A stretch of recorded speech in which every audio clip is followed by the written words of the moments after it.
Assalamualaikum warahmatullahi wabarakatuh. Selamat pagi, Bu Resti selaku dosen dari akuntansi 2 dan teman-teman yang saya banggakan.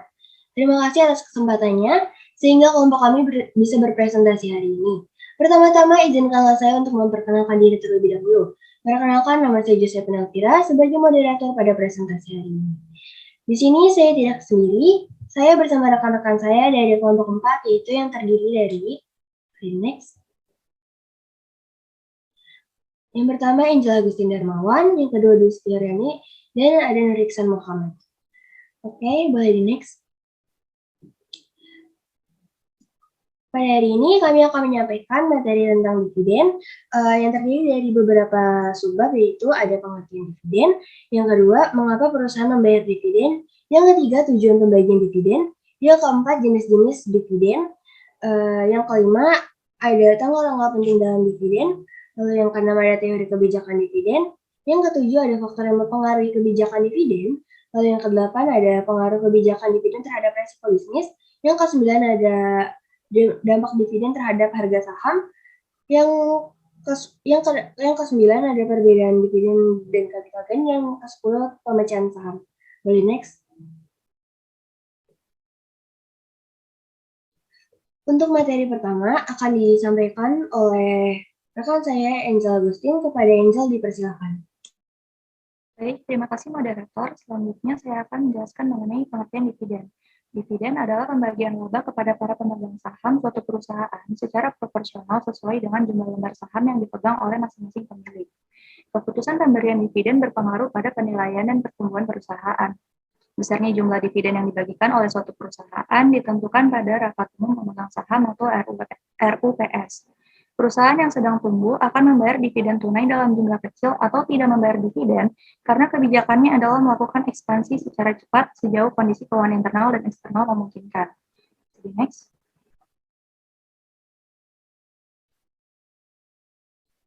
Selanjutnya, mengapa perusahaan membayar dividen? Untuk mengeluarkan dividen, perusahaan harus memiliki laba, atau setidaknya memiliki sejarah laba. Perusahaan memiliki 3 hal utama yang dapat mereka lakukan dengan keuntungan atau laba usaha mereka. Yang pertama, memberi penghargaan kepada pemegang saham dengan dividen atau pembelian kembali saham. Yang kedua, membayar semua hutang perusahaan yang hutang. Dan yang ketiga, berinvestasi kembali dalam pertumbuhan. Manajemen perusahaan harus memutuskan bagaimana mengolah keuntungannya. Dividen dapat menjadi pilihan yang baik untuk perusahaan ketika mereka percaya itu demi kepentingan terbaik pemegang saham. Jika sebuah perusahaan memiliki tingkat hutang yang tinggi, membayar dividen dapat menyebabkan beberapa masalah operasional yang pada akhirnya merugikan harga saham.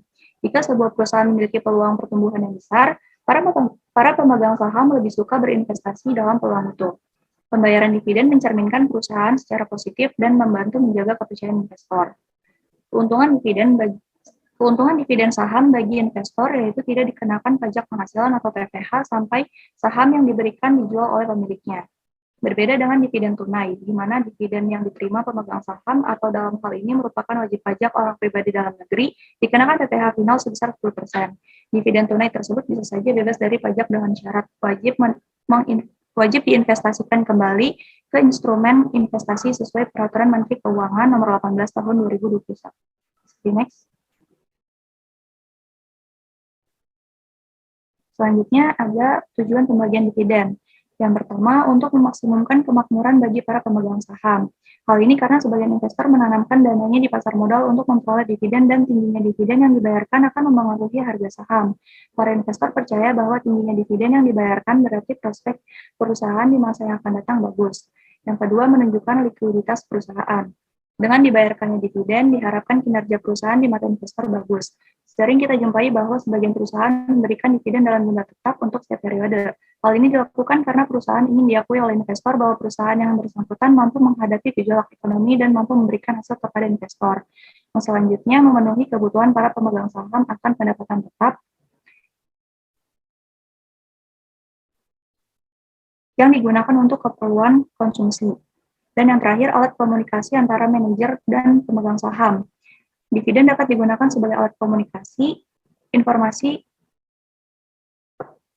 dividen dapat digunakan sebagai alat komunikasi antara manajer dan pemegang saham. Informasi secara keseluruhan tentang kondisi perusahaan sering tidak diketahui oleh investor, sehingga melalui dividen pertumbuhan perusahaan dan prospek perusahaan bisa diketahui. Selanjutnya,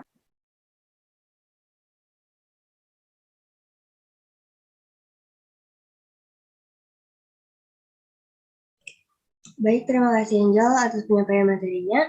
Untuk materi yang selanjutnya akan dijelaskan oleh saya sendiri, yaitu tentang jenis-jenis dividen. Yang pertama ada dividen kas. Dividen kas itu adalah pembagian laba secara tunai oleh perseroan kepada para pemegang saham. Lalu yang kedua ada dividen saham. Dividen saham itu merupakan laba keuntungan perusahaan yang dibagikan kepada para pemegang saham dalam bentuk saham. Lalu yang ketiga ada dividen properti. Dividen properti adalah dividen yang dibagikan dalam bentuk barang selain kas.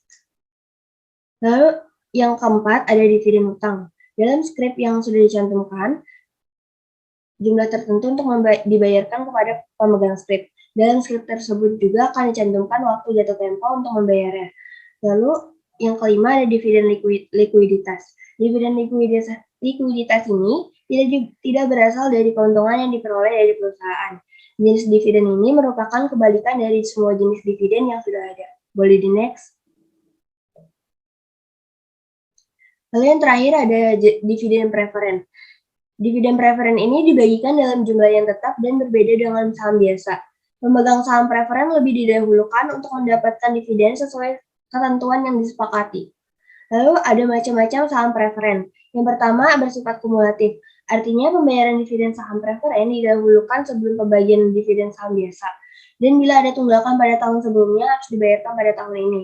Lalu yang kedua ada bersifat partisipasi. Artinya saham biasa memperoleh persentase pembagian dividen yang sama dengan jumlah tetap yang diperoleh oleh saham preferen. Boleh di next. Untuk materi selanjutnya akan disampaikan oleh rekan saya Dwi. Pada Dwi dipersilakan. Baik, terima kasih. Selanjutnya ada tanggal-tanggal penting dalam dividen. Yang pertama, tanggal pengumuman, yaitu tanggal pengumuman tentang bentuk, besarnya, dan jadwal pembayaran dividen yang akan dilakukan. Lalu yang kedua, ada tanggal pencatatan. Tanggal perusahaan mencatat nama para pemegang saham. Lalu yang ketiga, ada tanggal dividen. Tanggal terakhir seorang investor mendaftarkan diri untuk memperoleh dividen dari kepemilikan saham. Lalu yang keempat, ada ex-date. Tanggal perdagangan saham sudah tidak lagi memiliki hak untuk mendapatkan dividen. Lalu yang kelima ada tanggal pendistribusian atau pembayaran dividen. Tanggal pembayaran dividen oleh perusahaan kepada para pemegang saham yang memiliki hak atas dividen. Dan di sini ada note, pencatatan jurnal dalam kasus dividen hanya terdapat pada tanggal pengumuman dan tanggal pendistribusian pembayaran. Terima kasih, saya kembalikan kepada moderator. Baik, Dwi, terima kasih atas penyampaian materinya. Selanjutnya boleh di next, operator. Di sini ada contoh perhitungan dividen dan ada rumus menghitung dividen. Caranya adalah dividen total sama dengan laba bersih dikali persenan DPR. Jadi, setelah mendapatkan besaran dividen secara keseluruhan ini, barulah kita dapat menghitung besaran dividen per saham dengan rumus sebagai berikut. Dividen per saham sama dengan total saham dibagi saham yang beredar. Boleh di next. Di sini ada contoh kasus, perusahaan A mempunyai saham beredar sebanyak 40 juta, lembar saham yang mencetak keuntungan bersih sebanyak 2 miliar. Kebijakan pembagian dividen atau DPR perusahaan A adalah sebesar 40% dari laba bersih. Cara menghitung dividen totalnya adalah laba bersih tadi boleh di previous dulu, operator maaf. Jadi, cara menghitung dividen total tadi adalah laba bersih dikali persenan DPR. Nah, boleh di next lagi.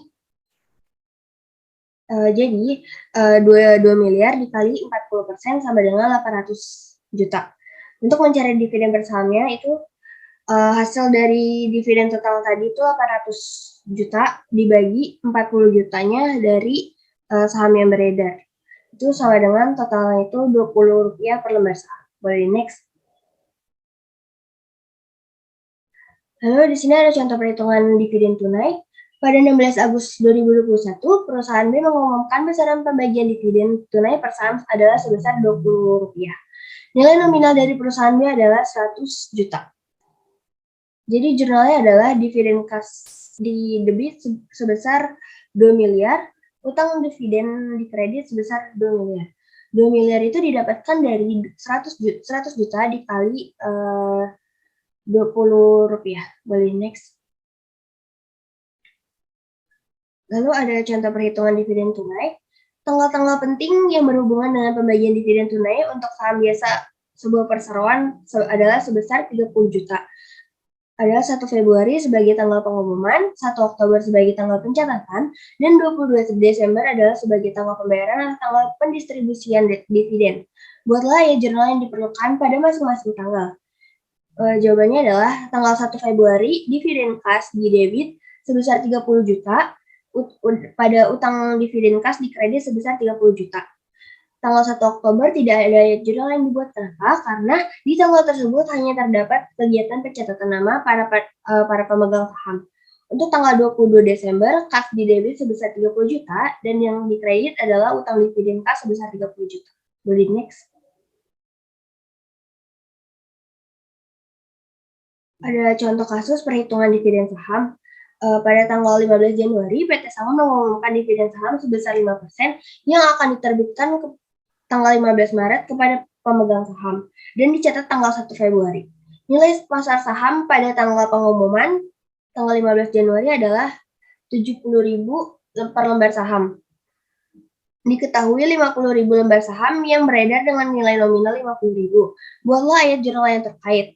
Tanggal 15 Januari, dividen saham di debit sebesar 175 juta, itu didapat dari 50.000 lembar saham dikali 5% sama dengan 2.500 lembar saham yang akan dibagikan sebagai dividen. 2.500 dikali 70.000 itu nilai pasar, jadi mendapatkan sebesar 175 juta. Lalu di kredit ada dividen saham yang dibagikan sebesar 125 juta. 125 juta ini didapatkan dari 50.000 lembar saham dikali 5% sama dengan 2.500 lembar saham yang akan dibagikan sebagai dividen. 2.500 dikali 50.000 sebagai nilai nominalnya, jadi totalnya adalah 125 juta. Dan yang di kredit agia saham biasa sebesar 50 juta. 50 juta ini didapatkan dari sisi dividen saham dan dividen saham yang dibagikan. Jadi 175 juta dikurang oleh 125 juta, jadi totalnya adalah 50 juta. Lalu tanggal 1 Februari tidak ada pencatatan ayat jurnal. Lalu tanggal 15 Februari, dividen saham yang dibagikan di debit sebesar 125 juta, dan saham biasa itu di kredit sebesar 125 juta. Lalu next.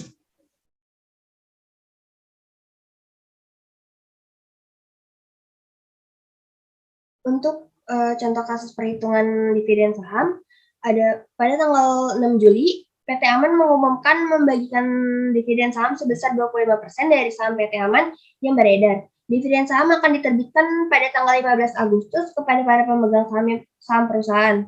Nilai pasar saham perusahaan pada tanggal pengumuman tanggal 6 Juli adalah Rp2.000 per lembar saham. PT Belimbing memiliki saham yang beredar sebanyak 60.000 lembar saham. Nilai nominal saham PT Belimbing sebesar 1.500 per lembar saham.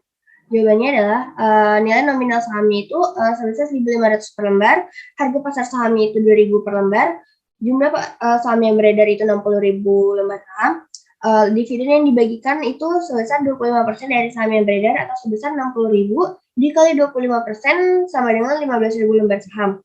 Maka jurnal ketika pengumuman dividen saham itu adalah dividen saham itu di debit sebesar 30 juta. 30 juta itu didapatkan dari 15.000 lembar saham dikali 2.000 sama dengan 30 juta. Dividen saham yang dibagikan di kredit sebesar 22.500. Itu 22.500 didapatkan dari 15.000 lembar saham dikali 1.500 sama dengan hasilnya 22.500.000. Dan premi saham biasa itu di kredit sebesar 7.500.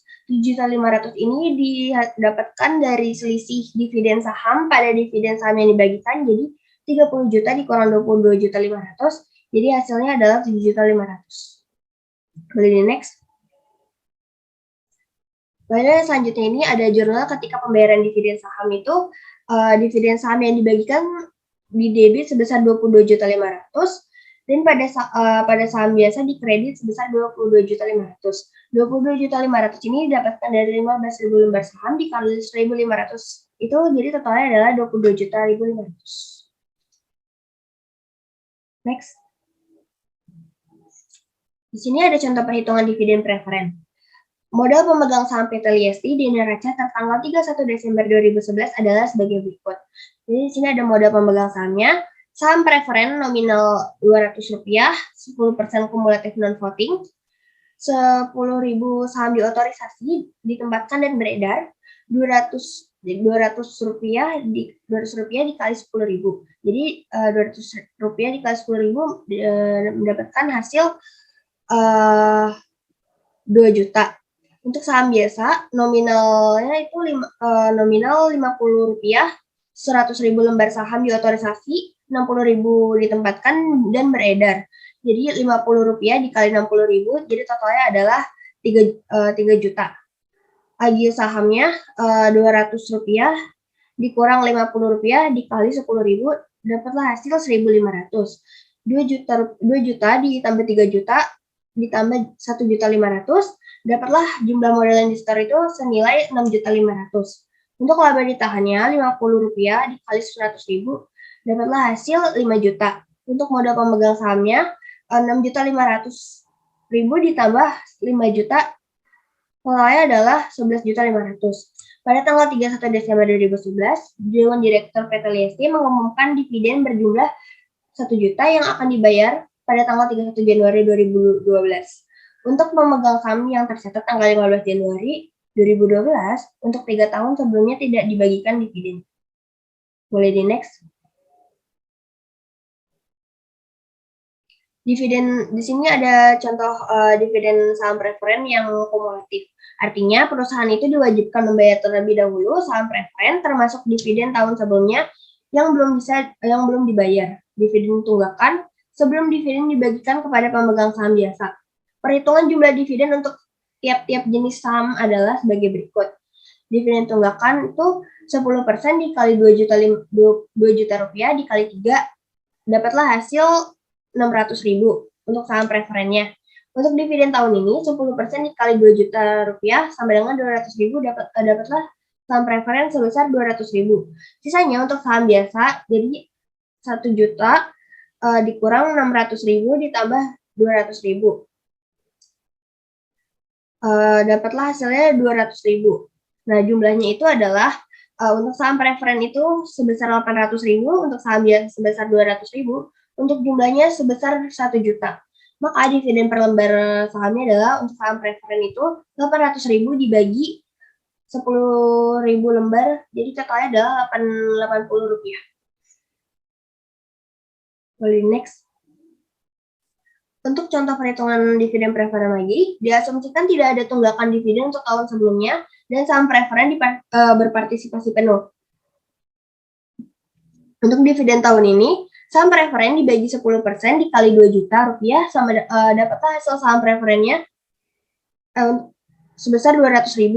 Untuk saham biasanya 10% dikali 3 juta dapatlah hasilnya 300.000. Untuk dividen partisipasi, saham preferen sama dengan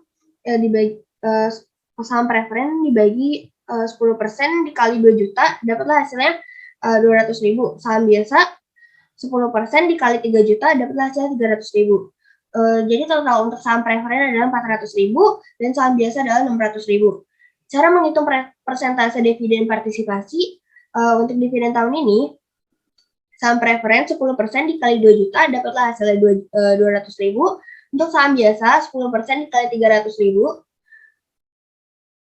3 juta dapatlah hasilnya 300.000. Jadi totalnya adalah 500.000. Jumlah yang tersedia untuk partisipasi adalah 1 juta dikurang 500.000, dapatlah hasil 500.000. Untuk nominal saham yang partisipasi, saham preferen 2 juta, untuk saham biasanya 3 juta, jadi jumlahnya adalah 5 juta. Tarif partisipasinya adalah 500.000 dibagi 5 juta, dapatlah hasil 10%. Dividen partisipasinya, saham preferennya 10% dikali 2 juta adalah 200.000. Saham biasa 10% dikali 3 juta adalah 300.000. Jumlahnya adalah 500.000. Untuk dividen per lembar sahamnya, preferen 400.000 dibagi 100 lembar, jadi total saham preferennya adalah Rp40. Untuk saham biasanya 600.000 dibagi 100.000 lembar, jadi totalnya saham biasanya adalah 6 rupiah. Boleh di next. Baik, sekian materi yang bisa saya sampaikan. Untuk materi selanjutnya akan dijelaskan oleh rekan saya Dwi. Kepada Dwi dipersilakan. Baik, terima kasih sebelumnya. Selanjutnya ada teori kebijakan dividen. Yang pertama, teori ketidakrelevanan dividen. Menurut Weston dan Brigham tahun 1989, teori ketidakrelevanan dividen adalah teori yang menyatakan bahwa kebijakan dividen perusahaan tidak mempunyai pengaruh baik terhadap perusahaan maupun biaya modalnya. Nilai perusahaan ditentukan oleh earning power dari aset perusahaan. Karena itu, nilai perusahaan ditentukan oleh keputusan investasi, sedangkan keputusan apakah laba yang diperoleh akan dibagikan dalam bentuk dividen atau akan ditahan tidak mempengaruhi nilai perusahaan. Boleh next.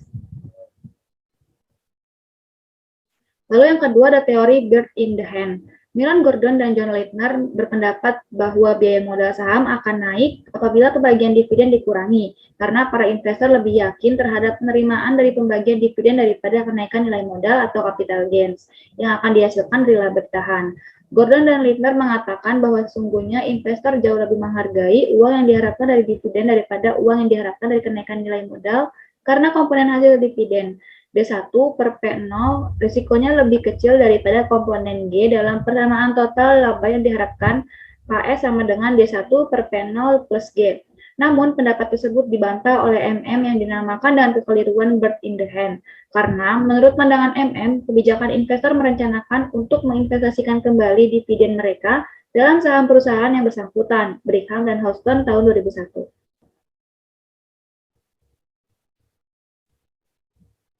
Lalu yang ketiga ada teori preferensi pajak. Ada 3 alasan yang berkaitan dengan pajak untuk beranggapan bahwa investor lebih menyukai pembagian dividen yang rendah daripada yang tinggi. Yang A, bahwa keuntungan modal dikenakan pajak. Begitu juga dengan pendapatan dividen. Oleh karena itu, investor lebih suka apabila perusahaan menahan dan menanamkan kembali laba yang diperoleh ke dalam perusahaan.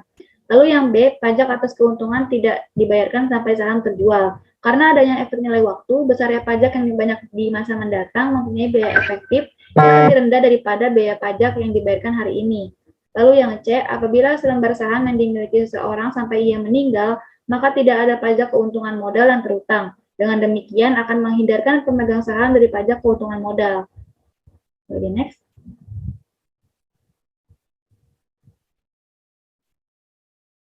Lalu yang keempat ada teori signaling hipotesis. Jika ada kenaikan dividen, sering diikuti dengan kenaikan harga saham. Sebaliknya, penurunan dividen pada umumnya menyebabkan harga saham turun. Fenomena ini dapat dianggap sebagai bukti bahwa para investor lebih menyukai dividen daripada capital gains. Tapi, Modigliani dan Miller berpendapat bahwa suatu kenaikan dividen yang di atas biasanya merupakan suatu sinyal kepada para investor bahwa manajemen perusahaan meramalkan suatu penghasilan yang baik di masa mendatang.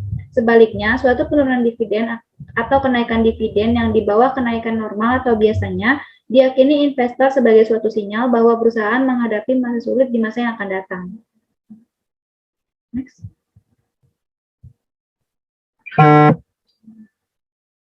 Lalu yang kelima atau yang terakhir ada teori klientel effect.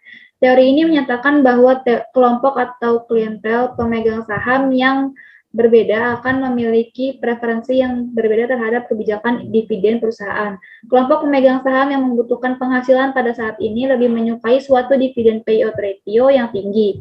Sebaliknya, kelompok pemegang saham yang tidak begitu membutuhkan uang saat ini lebih senang jika perusahaan menahan sebagian besar laba bersih perusahaan. Next. Lalu selanjutnya ada faktor-faktor yang mempengaruhi kebijakan dividen. Menurut Sunjaja dan Barlian tahun 2003, ada beberapa faktor yang dapat mempengaruhi kebijakan dividen. Faktor-faktor tersebut adalah sebagai berikut. Yang pertama, peraturan hukum. Peraturan mengenai laba bersih menentukan bahwa dividen dapat dibayar dari laba tahun-tahun yang lalu dan laba tahun berjalan. Lalu peraturan mengenai tindakan yang merugikan modal. Melindungi para kreditur dengan melarang pembayaran dividen yang berasal dari modal atau dengan kata lain membagikan investasinya bukan membagikan keuntungannya. Lalu peraturan mengenai tak mampu bayar. Perusahaan boleh tidak membayar dividen jika tidak mampu atau bangkrut atau dengan kata lain jumlah hutang lebih besar daripada jumlah harta. Lalu yang kedua ada posisi likuiditas, yang ketiga membayar pinjaman, yang keempat kontrak pinjaman, yang kelima pengembangan aktiva, yang keenam tingkat pengembalian, yang ketujuh stabilitas keuntungan, yang kedelapan ada pasar modal, Yang ke-9 kendali perusahaan dan yang ke-10 keputusan kebijakan dividen. Sekian materi yang dapat saya sampaikan, saya kembalikan kepada moderator. Baik, terima kasih dulu atas penyampaian materinya. Untuk slide selanjutnya akan dijelaskan oleh rekan saya Angel. Pada Angel dipersilakan. Baik, terima kasih moderator. Selanjutnya ada pengaruh kebijakan dividen terhadap risiko bisnis. Kebijakan pembagian dividen perusahaan rupanya berpengaruh terhadap munculnya risiko bisnis, terutama pada perusahaan yang sedang berkembang. Perusahaan yang sedang berkembang rentan terhadap peningkatan hutang. Rasio hutang terhadap aset total perusahaan yang besar menunjukkan potensi risiko yang besar juga. Beberapa pengaruh kebijakan dividen terhadap risiko bisnis antara lain yang pertama, dividen dapat menjadi sumber konflik antara pemberi pinjaman dengan pemegang saham yang hasilnya bisa memunculkan biaya keagenan hutang. Yang kedua, jika perusahaan meniadakan pembagian dividen karena tidak memiliki kas, justru malah menambah beban perusahaan tersebut. Perusahaan harus membayar biaya dan bunga yang lebih besar di kemudian hari karena memunculkan hutang baru. Yang ketiga, perusahaan yang menaikkan pembagian dividen untuk para investor padahal memiliki hutang yang tinggi dapat menjadi perspektif negatif bagi investor tersebut. Hal ini membuat perusahaan sangat rentan terhadap risiko pilot. Dan yang terakhir, perusahaan kerap menginvestasikan keuntungan untuk meningkatkan laba di masa depan. Namun sejatinya hal ini dapat menyebabkan berkurangnya dana perusahaan yang membuat pembagian saham semakin rendah. Sekian dari saya, selanjutnya saya kembalikan kepada moderator. Baik, terima kasih Angel atas penyampaian materinya. Untuk slide selanjutnya akan dijelaskan oleh rekan saya Nur Iksan Muhammad. Kepada Nur Iksan dipersilakan. Baik, terima kasih moderator. Selanjutnya yaitu dampak dividen terhadap harga saham. Kebijakan dividen merupakan salah satu faktor yang dapat mempengaruhi investor untuk berinvestasi. Kebijakan dividen adalah suatu keputusan untuk menentukan apakah laba yang diperoleh perusahaan akan dibagikan sebagai dividen kepada investor atau ditahan dalam bentuk laba ditahan untuk membiayai investasi perusahaan di masa yang akan datang. Dividen saham hanya mempengaruhi ekuitas pemegang saham. Pengaruh dividen saham terhadap kualitas pemegang saham dari perseroan yang menerbitkan saham adalah memindahkan saldo laba ke modal di setor. Dalam kondisi perekonomian normal, tindakan manajemen yang menyebabkan pendapatan dividen meningkat akan meningkatkan nilai saham. Sebaliknya, tindakan manajemen yang dapat meningkatkan risiko akan menurunkan nilai saham. Semakin tinggi dividen yang dibagikan, maka akan semakin tinggi harga sahamnya, dan sebaliknya jika semakin rendah dividen yang dibagikan, maka akan semakin rendah harga sahamnya. Selanjutnya yaitu perbedaan dividen dengan capital gain.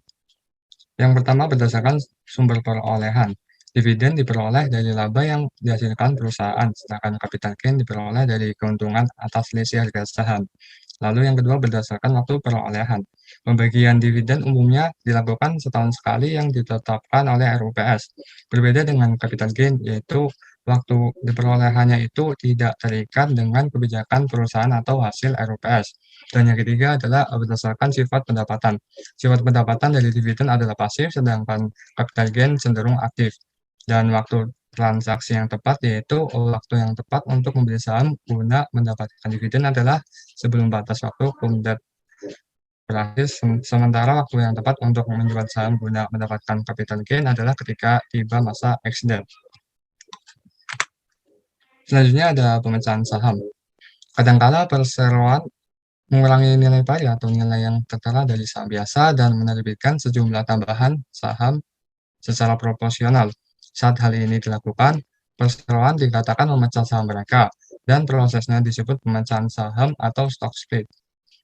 Saat saham dipecah, pengurangan nilai pari atau nilai yang tertera memengaruhi seluruh saham, termasuk saham yang belum diterbitkan, dan saham treasury. Tujuan utama dari pemecahan saham adalah untuk menurunkan nilai pasar per lembar saham. Hal ini seharusnya lebih menarik investor untuk memasuki pasar saham dan memperluas jenis dan jumlah pemegang saham. Sebagai contoh, diasumsikan bahwa PT Mardika memiliki 10.000 lembar saham biasa yang beredar dengan nilai pari 100.000 dan dengan nilai pasar saat ini sebesar 150.000 per lembar. Dewan Direksi mengumumkan pemecahan saham sebagai berikut. Yang pertama, setiap pedagang saham biasa akan menerima 5 lembar saham untuk setiap saham yang dimiliki. Pemecahan ini disebut pemecahan saham 5 untuk 1.